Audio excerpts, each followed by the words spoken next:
원장님이 보셨을 때 기준으로 몇 프로 정도 요요가 오는 것 같으세요? 한 90% 이상? 한 99% 정도 되지 않을까요? 모두 다 오늘부터 당장 실천하실 수 있는 것들이에요. 내일부터 해야지, 모레부터 해야지 이러면 절대 시작 못 하거든요. 오늘부터 당장 시작하셔야 돼요. 너무 많죠. 다이어트를 해보신 분이라면 지금 날씬하지 않다면 대부분 다 요요가 왔다고 보셔야죠. 왜냐하면 다이어트를 다시 하셨다는 것 자체가 체중이 돌아갔기 때문에 하시는 거라서 대부분은 거의 다 요요가 오신다고 보셔야 되고요. 일단 한의원에 내원하시는 분들은 다이어트를 한 번도 해보시지 않은 분들은 거의 없어요. 대부분 여러 가지 다이어트를 하다가 잘 안 돼서 오시는 경우들이 많기 때문에 다이어트를 했을 때 요요가 오는 분들은 거의 다라고 봐야 돼요. 근데 보통 다이어트를 할 때 요요가 굉장히 나쁜 이유가 체중을 감량하고 그 다음에 이제 요요가 와서 체중이 찔 때는 이전 체중보다 더 올라가고 그 다음에 뺄 때는 처음보다 조금 덜 빠지고 그 다음에 찔 때는 그것보다 더 찌고 이걸 계속 반복하게 되거든요. 그리고 그 다음에 다음번에 다이어트 하실 때는 처음에 감량할 때보다 훨씬 더 노력을 해도 좀 잘 안 빠져요. 몸이 잘 알고 있기 때문에 저항을 굉장히 많이 하거든요. 그래서 요요가 오는 거는 굉장히 흔한 일이지만 굉장히 다이어트에는 좋지가 않다. 그래서 이제 환자분들께서 내가 이 기간 동안 얼마나 뺄지 그것에 집중하지 마시고 어떻게 하면 요요가 안 오게 할지에 집중하셔야 그래야 길게 봤을 때는 체중이 훨씬 더 많이 빠지는 방법인 것 같아요. 그래서 저는 꼭 환자분들이 얼마나 뺄지에 집중하지 마시고 제발 꼭 어떻게 내가 감량한 체중을 잘 유지해 갈 수 있을까에 집중을 더 많이 하셔야 다음번 다이어트를 안 하게 된다. 그렇게 꼭 말씀드리고 싶어요. 그렇다고 다이어트 습관은 평생 유지하기는 좀 어려운데 요요가 안 오려면 어떻게 해야 되나요? 다이어트를 할 때 요요가 안 오려면 어떻게 해야 하느냐? 네, 제가 오늘 4가지 방법 정도를 알려드릴 거고요. 일단 첫 번째, 다이어트를 하실 때 꼭 새끼를 드시면서 다이어트를 하셔야 합니다. 식사를 규칙적으로 챙겨 먹는 거 제가 이거 매번 영상마다 강조를 드려서 했던 말 또 하는 것 같은 느낌이 드실 텐데요. 식사를 규칙적으로 먹지 않을 때는 환자분들이 한 번 드실 때 굉장히 폭식을 할 수밖에 없어요. 예를 들면 어떤 거냐면 우리 보통 다이어트를 하시는 분들 입장에서 봤을 때는 공감이 가는 이야기실 텐데요. 일정 기간 동안에 굉장히 타이트하게 식단을 하신 분들일수록 다이어트가 끝나고 나면 내가 원하는 몸무게가 되고 나면 마치 막 꽉 잠가놨던 단추를 꽉 푼 것처럼 막 폭식을 엄청 하게 되세요. 그러면 이제 그 늘어난 체중을 보게 되면 내가 기억했던 그 예전의 체중이 되기 위해서 또 굉장히 절식과 단식을 하시게 되거든요. 그러면 또 반대작용으로 그 다이어트가 끝나고 난 다음에 폭식과 굉장히 절제할 수 없는 식욕이 막 늘어나게 돼요. 이걸 계속 반복하게 되거든요. 그럼 굉장히 악순환이죠. 그래서 평상시에 그냥 내가 먹고 싶었던 음식을 나 이거 지나고 나면 꼭 엄청 많이 먹을 거야. 이 기간 지나고 나면 다 먹어버릴 거야. 이렇게 생각하지 마시고 평상시에 조금씩 계속 끼니를 나눠서 드시도록 권장드리고요. 특히 제가 새끼를 강조하는 이유는 한 끼를 먹고 안 먹는다고 생각하면 식욕이 없던 사람들도 더 많이 먹고 싶게 되는, 다시 못 만난다고 생각하면 더 만나고 싶은 그런 마음이 들거든요. 그래서 내가 다음 끼니도 그 다음 끼니도 먹을 거기 때문에 꼭 이번 끼니에 집착하지 않고 그 다음 끼니에도 먹어야지 라고 생각하시면서 조금씩 나눠 드시길 꼭 권장드리고 싶어요. 그리고 두 번째는 충분한 숙면을 취하는 겁니다.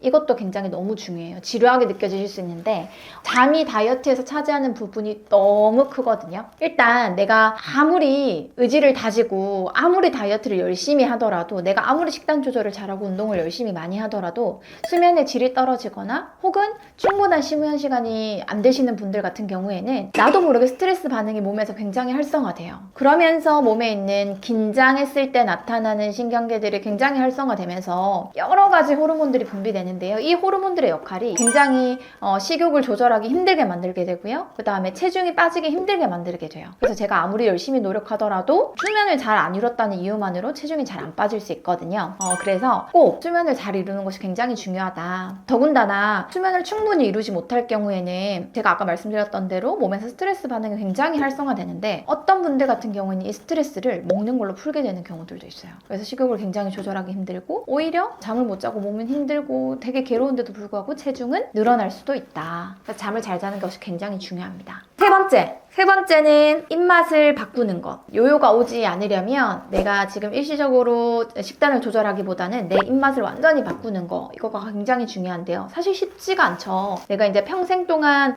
익숙해져 있던 나의 식습관을 바꾼다는 것, 나의 입맛을 바꾼다는 것 참 쉽지 않은데요. 그런데 내가 그 식습관, 그 생활 습관으로 인해서 체중이 는 거기 때문에 그 습관을 바꾸지 않으면 결코 다시 체중을 유지하기가 힘들다. 체중이 다시 돌아갈 확률이 훨씬 크다. 이 말씀을 꼭 드리고 싶어요. 제가 더군다나 항상 나쁘게 말씀드리는 식습관으로 이런 것들이 있어요. 뭐 습관적으로 식사하시고 나면 탄산음료 꼭 드셔야 된다거나 혹은 국찌개 없으면은 나는 밥은 못 먹는다거나 아침은 안 먹어요. 아침은 안 먹는데 출근해서 한 10시쯤 되는데 꼭 그때 되면 과자라든지 믹스커피라든지 꼭 한 잔 마셔야 돼요. 이러신 분들. 그리고 아침 점심 다 잘 챙겨 먹고 식단 조절도 잘한다. 근데 한 3, 4시 되면 꼭 간식 먹어야 된다. 그때는 꼭 빵을 먹어야 된다. 그래야지 오후 일이 잘 된다. 이러신 분들도 계시거든요. 이런 식습관들을 바꾸지 않으면 체중 감량하기가 굉장히 힘들어요. 유지하기도 굉장히 힘들고요. 그래서 이런 식습관들이 바뀌어야 되는데 그럼 우리가 이 식습관을 바꾸려면 어느 정도의 기간 동안 노력해야 하느냐. 보통은 2-3달 정도의 기간 동안은 타이트하게 식단 관리를 하시는 것이 굉장히 중요하고요. 이 2-3달이 지나고 나면 바뀌어진 식습관으로 정착이 돼요. 대부분은. 적어도 2-3달 동안에는 입맛을 바꾸기 위해서 노력해야 한다. 지금 다이어트를 시작하신 분이라면 아무리 안 해도 한 3달 정도는 식습관을 바뀌기 위해서 그 기간 동안에는 조금 노력을 하셔야 된다. 그 말씀을 꼭 드리고 싶네요. 그런데 첫 번째 새끼 먹기, 두 번째 숙면 취하기, 세 번째 식습관 바꾸기를 했음에도 불구하고 너무 힘들다면 마지막 네 번째 한약의 도움을 받으시는 것을 권장드립니다. 우선적으로 한약을 처방하진 않고요. 내가 해볼 수 있는 노력들, 여러 가지 노력들을 많이 해보시고 그런데도 불구하고 내 의지대로 하기 힘들다면 한약 처방 받으시길 강력하게 권장드려요. 내가 이제 의지로 노력을 해보지만 잘 안 되시는 분들 같은 경우에 뭐 의지가 약해서 꼭 그런 것만은 아니에요. 의지가 충분히 강함에도 불구하고 내 몸에 균형이 맞지 않아서 밸런스가 맞지 않아서 감량이 힘든 분들도 있거든요. 예를 들면 난 자려고 충분히 노력하고 커피도 안 먹고 일찍 잠에 드는데도 불구하고 잠에 빨리 못 드신다거나 수면의 질이 많이 떨어지시는 분들 같은 경우 이 경우도 노력하는 거에 비해서 체중이 잘 안 빠지실 수도 있고요. 그리고 내가 먹는 거 삼시세끼 잘 챙겨 먹고 규칙적으로 잘 먹고 식습관도 잘 만들어 가는데도 불구하고 소화 기능이 떨어지고 배출 기능이 떨어져서 다이어트가 잘 안 되는 경우들도 있고요. 그 다음에 내가 다이어트 할 때 물도 열심히 마시고 운동도 열심히 하는데 몸에서 수분 대사가 잘 안 일어나서 물을 바깥으로 내보내는 기능들이 떨어지면서 몸이 잘 붓게 되는 경우 이 경우도 노력하시는 경우에 비해서 체중이 잘 안 빠지실 수도 있어요. 이런 여러 가지 경우에 내가 노력하는 거에 비해서 내가 의지를 가지고 충분히 애쓰시는 거에 비해서 체중이 덜 빠지실 수도 있거든요. 그럼 이런 분들은 한약의 도움을 받으셔서 다이어트를 하시는 것이 훨씬 빨라요. 그래서 여러 가지 노력들을 해보고 좋은 습관들도 갖추는데 불구하고 체중이 잘 감량되지 않으시는 분들은 꼭 다이어트 한약의 도움을 받으시길 권장드려요. 일단 몸에서 문제가 있는 부분들이 해소를 딱 시켜주면 다이어트가 막 속도가 붙거든요. 그래서 그런 다이어트에서 문제가 되는 부분들, 살찌는데 문제가 되는 부분들을 해소시켜주는 한약의 도움을 꼭 받아보시길 권장드립니다. 원장님 근데 다이어트 한약도 약인데 몸에 안 좋은 거 아닌가요?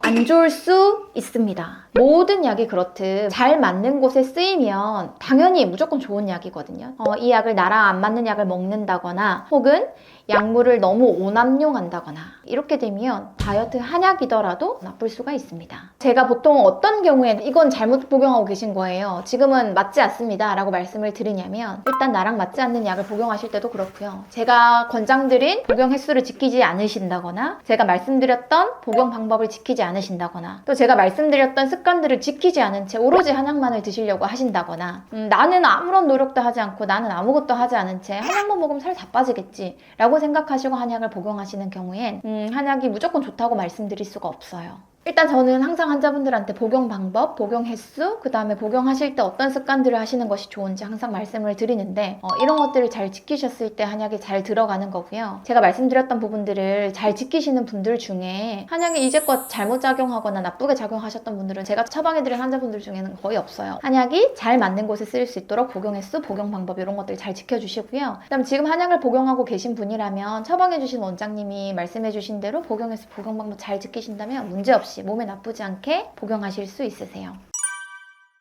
오늘은 다이어트를 요요 없이 평생 동안 잘 유지할 수 있는 방법에 대해서 알려드렸습니다. 첫 번째, 식사 세끼하기. 두 번째, 숙면 취하기. 세 번째, 입맛 바꾸기. 이렇게 노력을 많이 하셨는데도 체중 감량이 어렵다거나 요요가 오시는 분들은 그럴 때는 꼭 한약의 도움을 받으시길 권장드립니다. 저는 항상 환자분들이 건강하게, 요요 없이 안전하게 다이어트 하시기를 꼭 바라는 바입니다. 지금까지 다이어트 멘토 김은아였습니다.